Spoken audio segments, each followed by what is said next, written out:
Bye नमस्कार। मैं आप सभी ऑडियंस भाइयों को तहे दिल से नमस्कार। मैं इतिहास को लेकर उपस्थित आप लोग के बीच में हुआ हूँ।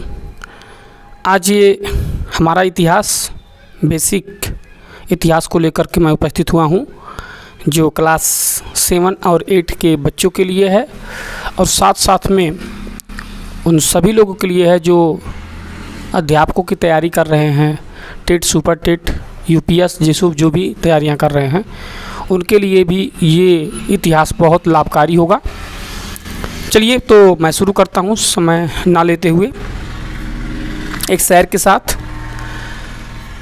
हर बात का कोई जवाब नहीं होता, हर बात का कोई जवाब नहीं होता, हर इश्क का नाम खराब नहीं होता, यूँ तो झूम लेते हैं नशे में पीने वाले, मगर हर नशे का नाम शराब नहीं होता।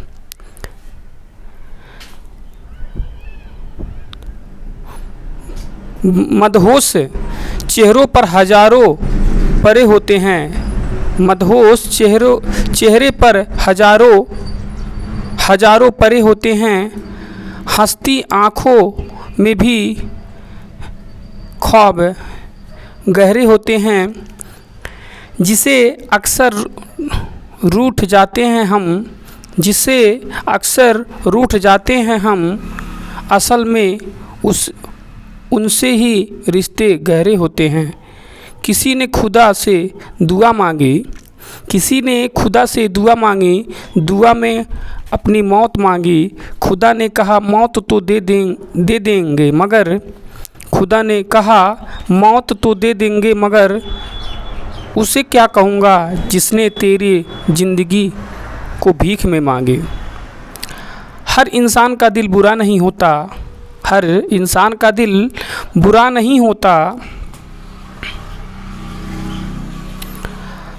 इंसान बुरा नहीं होता, बुझ जाते हैं दिए कभी तेल की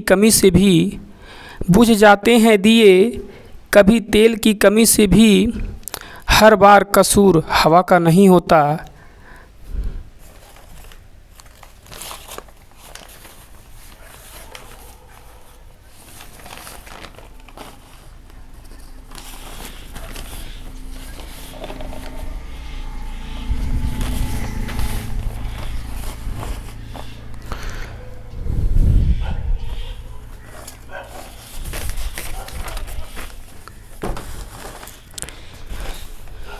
बारिश में छाते की तरह होती हैं बेटियों पर एक शायरी लिखा गया है जो बहुत अच्छा है। बारिश में छाते की तरह होती हैं बेटियां, माँ बाप अगर दुखी हो तो रोती हैं बेटियां, टूटे हुए खिलौने से खेला करती हैं बेटियां, मगर शिकायत नहीं करती हैं बेटियां, पूरे परिवार का बोझ ढोती हैं बेटियां, फिर भी ना जाने दुनिया वालों को क्यों लगती हैं बोझ बेटियां।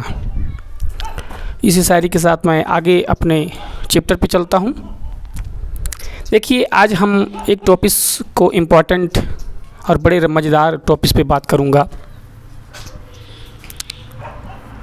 इस टॉपिक का आज इतिहास का टॉपिक है हमारा इतिहास। कैसे पता करें क्या हुआ था पहले के समय में, इतिहास जानने का स्रोत या साधन क्या है। तो इसमें कहा जा रहा है कि इतिहास की जानकारी के साधन तो निम्नलिखित हैं, लेकिन इसमें से दो स्रोत प्रमुख रूप से देखा जाता है, माना जाता है। तो नंबर 1 होती है खुदाई। नंबर 1 हेडिंग जो है खुदाई। इतिहास का सबसे जानने का मोस्ट इम्पॉर्टेंट एक साधन होता है खुदाई। वीडियो को क्लिप ना करें, काटे ना। मैं आपको गाना बहुत बढ़िया सुनाऊंगा। आज बहुत बढ़िया गाना लेकर आया हूँ। मन कर सिलावट पे लोढ़ा से कुछ दी जवानी रजऊ, कौनो सावत संग काटा ताड़ा चानी लगा के मच्छरदानी रजऊ, कौनो सावत संग काटा ताड़ा चानी लगा के मच्छरदानी रजऊ। आगे मैं बताने जा रहा हूँ मैं, क्योंकि आप लोग सोच रहे थे कि सर जी उबाऊ वीडियो देंगे, नहीं उबाऊ वीडियो नहीं, मैं मनोरंजन वीडियो दूंगा। तो इसमें खुदाई हेडिंग है, इसके दो प्रमुख भाग में बांटा गया, पुरातात्विक स्रोत और साहित्यिक स्रोत। पुरातात्विक स्रोत वह स्रोत होता है जो पुरातत्ववेत्ता के हिसाब से जमीन की खुदाई होती है, और खुदाई में मिले सामग्रियों को मैंने एक हेडिंग के साइड में जो कैसे कैसे मतलब जो खुदाई पुरातत्ववेत्ता के हिसाब से जो इतिहास की जानकारियाँ मिलती हैं, कैसे मिलती हैं, वो खुदाई करवाता है। खुदाई में इसके दो विभाग होते हैं। तो खुदाई के दौरान में जो सामग्री उपलब्ध होती है, जैसे मानव कंकाल हो गया, काम धंधों के बारे में, लोग क्या काम धंधे करते थे इसके बारे में। सिक्कों से जब खुदाई करते हैं तो सिक्के प्राप्त होते थे, उस सिक्कों से भी पता चलता था कि क्या लोग कैसे होते थे। पत्थरों की दीवारों पर नक्काशी की गई थी, उसके बारे में भी आपको पता होता है। लकड़ियों पर चित्रकारी किया गया कि लकड़ियों पर चित्रकारी और लकड़ियों के माध्यम से सुंदर सुंदर चीज़ों को बनाया गया, जिससे पता चलता है कि इतिहास के बारे में। उसके बाद स्तंभों के लेखों से, बड़े बड़े स्तंभ को वो लोग बनवाते थे पहले के राजा, और उस पर लेखाशील मतलब लेखा अपने इतिहास को पूरी बाकायदा लिखवाते थे। और कांस्य की तलवारों से, कांस्य जब खुदाई जमीन की होती थी तो कांस्य की तलवारें, बड़ी बड़ी तलवारें निकलती थी, तो उससे पता चलता था कि यहाँ पर लड़ाइयाँ भी हुआ करता था। दीवारों पर चित्रकारियों से भी मिलता है, बड़े बड़े पुराने ज़माने में बड़े बड़े पुरानी मूर्तियों को चित्रकरित मिलता है, जो चित्रों के दीवार पर चित्र बनाया गया है। जीवों की हड्डियों से, कुछ जीवों को जैसे आदमियों की हड्डी और जानवरों की हड्डी और बहुत से चीज़ों की हड्डियों के बारे में भी जानकारी मिल जाती थी। खुदाई करने के प्राप्त जो उस अवशेष मिलते थे, मतलब ये सामान जो खुदाई करने के दौरान जब मिलता था, तो ये पुरातत्ववेत्तिक विभाग के अंदर में होता है। और पुरातत्ववेत्तिक विभाग जो होता है वो पूरा अपने निगरानी में सारी ज़मीन को खुदवा करके सारी सामग्रियों को उपलब्ध करवाता है। और कह रहा रहन सहन के बारे में उनसे पता चलता, कैसे रहते लोग थे, क्या होता था, कपड़े लत्तों से यानी कपड़े के बारे में भी पता हो जाता था। और कह रहा कारीगरियों, वो लोग काम क्या करते थे, कैसे उनके घर होते थे, कैसे उनकी नक्काशी करते थे, क्या क्या उनकी सोच होती थी, ये सारी चीज़ें उसमें से मिल जाता था। उसके बाद होता है सामाजिक रहन सहन, उनके समाज में कैसे रहन सहन क्या होते थे, कैसे क्या क्या मतलब उनकी विचारधाराएं होती थी।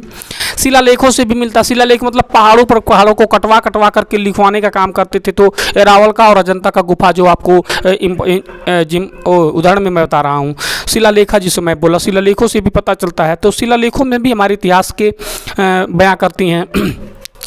उसके बाद शिलालेखों के बाद कृषि कार्यों से भी पता चलता है। कृषि के आधार पे हम लोग पहले देखते हैं कृषि की जो पहले लोग हड़प्पा मोहनजोदड़ो की जब सिंधु घाटी सभ्यता की बात आती है, तो उसमें जब पढ़ाया जाता है तो उसमें किसानों के माध्यम से मिला था। तो पत्थरों के फाल बनाए गए थे, मतलब जो हर जगह का जला हल जो होता है वो फाल बनाया जाता, पत्थरों के नुकीले फार से उसको ज़मीन को कोड़ने का काम करते थे, फावड़ा बनाते थे, उसी से मिला है। तो मतलब कृषि कार्यों से भी पता चलता था कि मतलब उनके पास क्या क्या होते थे। बैलों के हड्डियों से भी पता चलता था कि मतलब तमाम चीज़ें उपलब्ध होती, खोदने के बाद निकल जाता था, तो उससे पता चलता है इतिहास की क्या भूमिका होती थी। उसके बाद ताड़पत्रों पर लिखे गए लेखकों से भी पता चलता है, जो ताड़पत्रों पर लिखा जाता था। पहले ताड़पत्र, आम्रपत्र, काशपत्र और लकड़ी के पट्टियों पर भी लिखने का कार्य होता था।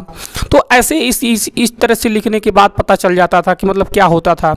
और चित्रकारियों से भी पता, तो बहुत बड़े जो लोग चित्र बनाते थे, मतलब घरों में भी बनाते थे और सामानों पर भी चित्रकारी कर देते थे। मतलब जैसे हो गया सुराही हो गया और क्या मटका हो गया, तो उस पर भी बड़ी बड़ी सुंदर चित्रकारियाँ कर देते थे। तो इससे भी पता चलता था। उसके बाद लिखित दस्तावेजों के हिसाब से भी कुछ रचनाएं भी लिखे, कुछ लेखकों ने अपनी राजाओं ने अपनी दस्तावेज कंप्लीट करवाए हैं, उसमें अपने इतिहास को, अपनी पूरी बैकग्राउंड को बताया। जिसे हम बता सकते हैं कि चंद्रगुप्त मौर्य ने अपने अशोक सम्राट के सारी चीज़ों को जो ब्यौरा दस्तावेजों से, जो फायान नाम का चीनी यात्री दार्शनिक था, जो चीन से आया हुआ था हमारे देश में दौरा करने के लिए, मतलब घूमने के लिए, वो भी बौद्ध धर्म का अनुयायी था। उसने सारी चीज़ अपने चंद्रगुप्त मौर्य से लेकर के और बृहद मौर्य के कालीन तक का पूरी इतिहास को अपने डायरी में उन्होंने लिखा है। तो इस तरह से हमको मिलता है कि मतलब यहाँ से लिखित दस्तावेजों से भी उपलब्ध हो जाते हैं। उसके बाद कहानी व किस्सों से, हाँ लिखित दस्तावेज हो गए, तो कहानी और किस्सों से हमारे माताएं और हमारे पिता, जो हम लोग पुरानिया लोग हमारे घरों में होते थे, वो लोग हमको क्या करते थे, मतलब वो कहानी के माध्यम से भी सिखाते थे, पढ़ाते थे। और मिट्टियों के टीलों से जो देखा गया कि मिट्टी के टीले जो होते थे, कहीं कहीं जो बड़े बड़े राजाओं के महल होते थे वो धंस गया, और धंसने के बाद ऊपर मिट्टी का ढेर बन गया। जैसे मैं एग्जाम्पल में बता देता हूँ कि यहाँ देवदहा विश्व के मानचित्र पर देवदहा नाम उसको कहा गया गया है। मैं इसको 2 मरतबे इतिहास में नाम बता चुका हूँ। ये हमारे महाराजगंज ज़िले में जो महाराजगंज ज़िले के एक्सड़वा के साइड में, जिसका बनरसिंहा कला, बनरसिंहा से नाम से जानते हैं, बनरसिंहा, उसका मानचित्र पे भूगोल पे नाम है देवदाहा। विश्व के मानचित्र पर उसको देवदाहा स्थान से जाना जाता है, जो बुद्ध भगवान का जन्म स्थली माना जाता है। वहाँ पर मैंने गया था तो वहाँ पर देखा कि बड़ी बड़ी मिट्टी और टीला है, बड़ी ऊंची ऊंची टीला है, तो उससे भी पता चलता है कि मिट्टियों के टीला से भी पता चलता है। और दर्शन शास्त्रों से कुछ दर्शन शास्त्री भी बताते हैं जो हमारे देश के अनुयायी करने के लिए, मतलब हमारे देश से पर्यटक लोग आए थे, जैसे वास्को डिगामा हो गया, फायान हो गया, और हाइंसुएंग हो गया, मैगजीन्स हो गए, ऐसे लेखकों ने, तो तमाम लेखकों ने हमारे देश में जो आए, दर्शन शास्त्रों के माध्यम से भी हमको जानकारियाँ इतिहास की मिलती है। उसके बाद रचनाओं से भी, जो हमारे जैसे मतलब महाभारत हो गए, ग्रंथ हो गए, बाइबिल हो गया, मतलब जो किताबें बनाई गई हैं, वेद हो गए, ये सब हमारी रचनाओं से भी हमको इतिहास के बारे में जानकारी मिलता है। अब बात आती है कि इस सब चीज़ों को इतिहास में याद कैसे करेंगे, क्या क्या है, कैसे इतिहास करेंगे। तो उसको इतिहास को याद करने के लिए मैंने एक आसान टॉपिक दे दिया है, गीत। मन कर सिलवट पे लोढ़ा से कूच दी जवानी रजऊ, कौनो सावते संग काटा तड़चानी लगा के मच्छरदानी रजऊ, कौनो सावते संग काटा तड़चानी लगा के मच्छरदानी रजऊ।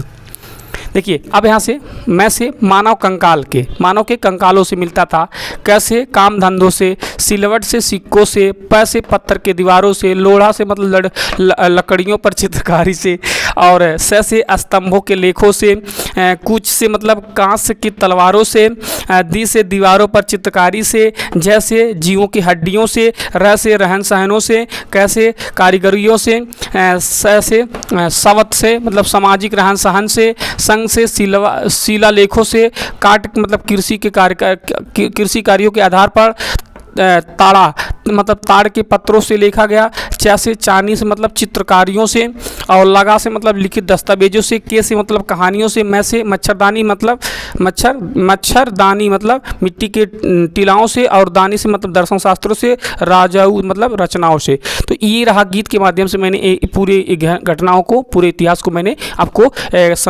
सिंपल भाषाओं में समझा दिया। मैंने एक नंबरिंग कर दे रहा हूँ, 1 2 3 4 5 6 7 8 9 10 11 12 13 14 15 16 17 18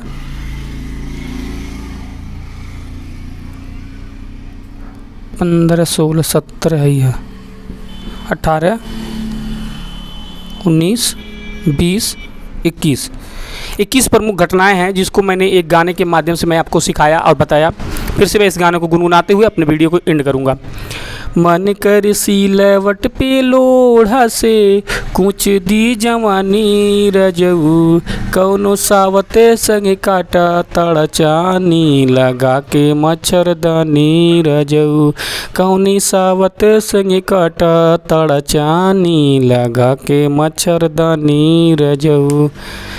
बाय बाय, नमस्ते।